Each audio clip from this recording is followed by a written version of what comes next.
நேயர்கள் அனைவருக்கும் இனிய தமிழ் புத்தாண்டு நல்வாழ்த்துக்கள். எல்லோரும் நன்றாக இருப்பீர்கள். இப்பொழுது 2026 பராபவ தமிழ் புத்தாண்டு என்ன பலன்களை 12 ராசிக்காரர்களுக்கு தரும்?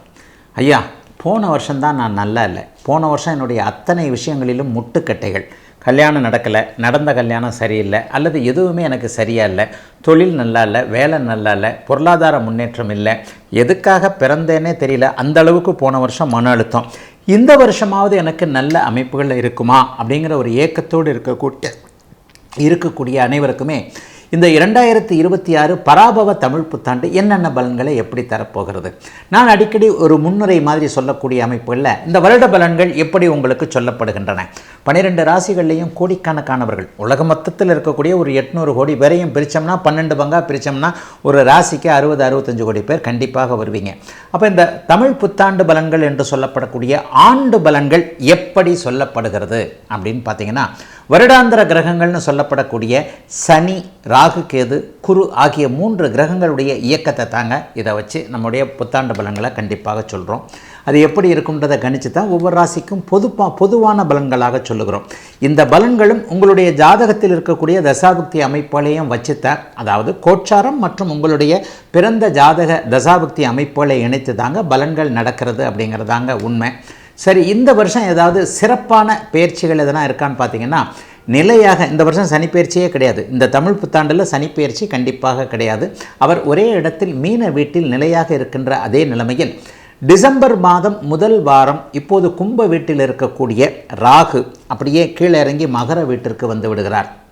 இப்போது சிம்ம வீட்டில் இருக்கக்கூடிய கேது அப்படியே மேலே ஏறி கடக வீட்டிற்கு போகிறார். அப்போ ராகு கேதுக்கள் கடகத்திலும் மகரத்திலும் மாறக்கூடிய சூழல்கள் டிசம்பர் மாதம் முதல் வாரத்தில் இந்த ராகு கேது பயிற்சி நடக்குது.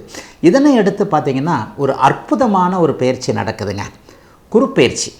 அதாவது ஜூன் மாதம் 12ஆம் தேதி, ஏப்ரல் 14ஆம் தேதி தமிழ் புத்தாண்டு பிறகுதுன்னா சரியாக ஒரு 40-45 நாள்லேயே 7 வாரங்களிலேயே ஜூன் மாதம் 2ஆம் தேதி நடக்கக்கூடிய குரு பயிற்சியின் மூலமாக ஒரு உன்னதமான மாற்றம் நிறைந்த குரு பயிற்சி தான். என்ன அப்படின்னு பார்த்தீங்கன்னா, ஒரு 12-13 வருடங்களுக்கு ஒரு முறை உச்சம் என்கின்ற அதி உன்னத நிலையை அடையக்கூடிய குரு பகவான் இப்போது கடகத்தில் உச்சம் என்கின்ற அமைப்பை அடைகிறார். இது ஒரு பெரிய மாற்றம்ங்க. 12 வருஷத்திற்கு ஒரு தடவை வந்து குரு பகவான் உச்சத்தை அடையும் போது உலக மக்கள் எல்லாருக்குமே ஓரளவிற்கு நன்மையான பலன்கள். இப்போ கஷ்டப்பட்டுக்கிட்டு இருக்கிறவங்களுக்கு நல்ல விடிவு காலம் வரப்போகிறது அப்படிங்கிறது தான் உண்மை. சனி கெடுப்பார் என்றால் குரு கொடுப்பார் என்பது தான் உண்மை. ஏற்கனவே இருக்கின்ற கஷ்டங்களை குறைப்பது, ஏற்கனவே இருக்கின்ற கஷ்டங்களிலிருந்து மாற்றங்களை நல்ல விதமாக தருவது, முக்கியமாக பொருளாதார முன்னேற்றம் என்கின்ற பண வருமானம் போன்ற அமைப்புகளை கொடுப்பது குரு பகவான் என்பதாலும், அபூர்வமான 12-13 வருடங்களுக்கு ஒரு முறை மட்டுமே வரக்கூடிய ஒரு உச்சகுரு பயிற்சி இப்போது நடக்கப் போகிறது என்பதனாலும் உண்மையிலேயே மேஷம் முதல் மீனம் வரையிலான 12 ராசிக்காரர்களுக்கு ஒரு நல்ல பலன்கள் கண்டிப்பாக இருக்கும். ஜூன் மாதம் 2ஆம் தேதி இந்த குரு பயிற்சி நடக்குது. ஒரு 3-4 மாதங்களுக்கு பிறகு அதிசாரம் என்கின்ற முறையில் போன முறை எப்படி அவர் மாறினாரோ அதை போலவே டக்குன்னு அடுத்த ராசிக்கு மாறினாலும் பின்னாடி அப்படியே வேறு மாதிரி வந்துடுறாரு. இந்த குரு பயிற்சியின் மூலமாக டிசம்பர் மாதத்திலிருந்து கேள யோகம் என்று சொல்லப்படக்கூடிய கோடீஸ்வர யோகம் கடகத்தில் ஏற்படுது.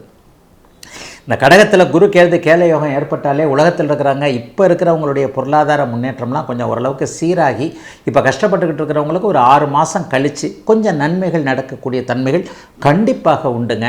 ஆக எல்லா நிலைமைகள்லையும் பார்க்கும் பொழுது ராகு கேது குருப்பெயர்ச்சி சனிப்பெயர்ச்சி என்பவை ஓரளவிற்கு நல்ல பலன்களை தரக்கூடிய நிலைமைகளில்தான் இப்போது 12 ராசிக்காரர்களுக்கும் இருக்கிறது.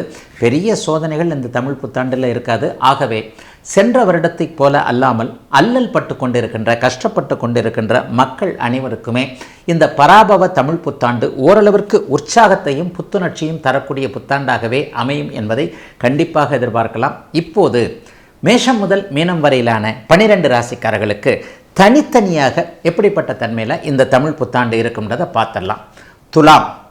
துலாம் ராசிக்காரர்களுக்கு மிகப்பெரிய மாற்றங்கள் முன்னேற்றங்களை தரக்கூடிய அமைப்பு இந்த தமிழ் புத்தாண்டில் உண்டுங்க. பெரும்பாலான கிரகங்கள், அதுவும் ராஜ கிரகங்கள் வலிமையான ஒரு அமைப்பில் இருக்குதுங்க. 6ஆம் இடத்துல முழுக்க சனி பகவான் இருப்பது எல்லாத்தையும் தீர்த்து வைக்கக்கூடிய, தள்ளி வைக்கக்கூடிய ஒரு அமைப்பு. என்ன தள்ளி வைக்க? துக்கங்களை, துயரங்களை, எல்லா நிலைமைகள்லையும் ஒரு நெகட்டிவான அமைப்பை உங்களை விட்டு இருந்த தள்ளி இந்த வருஷம் ஃபுல்லாகவே 6இல் இருக்கக்கூடிய சனி பகவான் வைத்திருப்பார். அதனால் பெரிய கவலைகள்லாம் வேண்டவே வேண்டாம். கடன் இருக்கத்தான் செய்து அடைச்சிட முடியுன்ற நம்பிக்கை இருக்கும். ஏதாவது ஒரு ரூபத்தில் ஆட்டை தூக்கி மாட்டில் போட்டு மாட்டை தூக்கி ஆட்டில் போட்டுன்னு சொல்லுவாங்கள்ல. சொந்த ஊரில் இருக்கிற அதை விற்று இதை விற்று காடை விற்று கரையை விற்று இங்கே இருக்கிறத விற்று அதை விற்று எப்படியாவது கடன்லேருந்து வெளியே வந்துடலாம், அல்லது இப்படி சம்பாதிக்கலாம் அப்படி சம்பாதிக்கலாம்ன்ற மாதிரியான ஒரு நல்ல ஐடியாக்கள் வரக்கூடிய சூழல், அந்த ஐடியாக்களின் மூலமாக நன்மைகள் நடக்கக்கூடிய அமைப்புகள் இப்போது அத்தனை துலாம் ராசிக்காரர்களுக்கும் இருக்கிறது. கடன் தீரும். மிக முக்கியமாக 50-60 வயதுக்கு மேற்பட்டவர்களுக்கு ஆரோக்கியம் நல்லாயிருக்கும். எந்த மருத்துவம் பார்க்கலாம், சித்தா போகலாமா, ஆயுர்வேதா போகலாமா, அலோபதி பார்க்கலாமா, அக்குபஞ்சர்னு சொல்கிறாங்களே அதை ட்ரை பண்ணலாமா, மலர் மருத்துவம்னு சொல்கிறாங்களே அதுவா, அல்லது பேசாத கடையில் விற்கிற 5 ரூபாய்க்கு 5 ரூபான்னு சொல்கிற லேகியம் வாங்கி தின்னா போதுமா?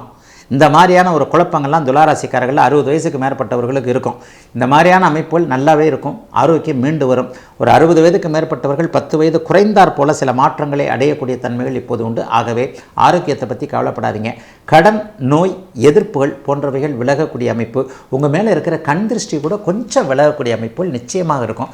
ஆகவே கொஞ்சம் எல்லா விதத்திலையுமே ஒரு நல்லவைகள் பாசிட்டிவாக, கடந்த காலத்தில் நீங்கள் ரொம்ப பெரிய சோதனைகள் இருந்ததில்ல, அது எல்லாத்திலேருந்து கொஞ்சம் வெளியே வரக்கூடிய அமைப்புகள் நிச்சயமாக உண்டு.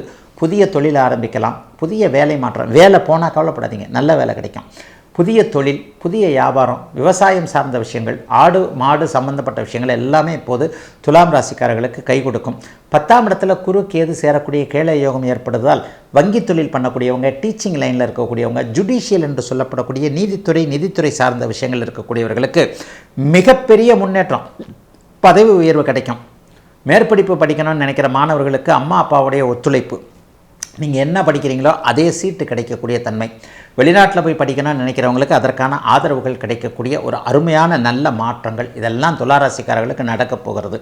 வாழ்க்கையில் இது வரைக்கும் தோற்று போனதாக நினச்சவங்க எல்லாருக்குமே 2ஆம் இடத்தை குரு பார்க்க போகிறதுனால புதிய வாழ்க்கை அமையக்கூடிய அமைப்பு, அனைத்திலும் ஒரு நல்ல பேர், அதாவது இவருக்காகத்தான் இவ்வளோ நாள் வெயிட் பண்ணிக்கிட்டு இருந்தோன்ற மாதிரியாக வாழ்க்கை துணை நல்ல விதமாக அமையக்கூடிய அமைப்பு என அவரவருடைய வயதிற்கு ஏற்றாற் போல துலாம் ராசிக்காரர்களுக்கு வாழ்க்கையில் ஓரளவுக்கு கஷ்டங்கள் இருந்தாலும் கூட பெருமளவிற்கு நன்மைகள் இருக்கக்கூடிய தமிழ் புத்தாண்டாக அமைஞ்சிருக்குதுங்க இந்த 2026 பராபவ தமிழ் புத்தாண்டு.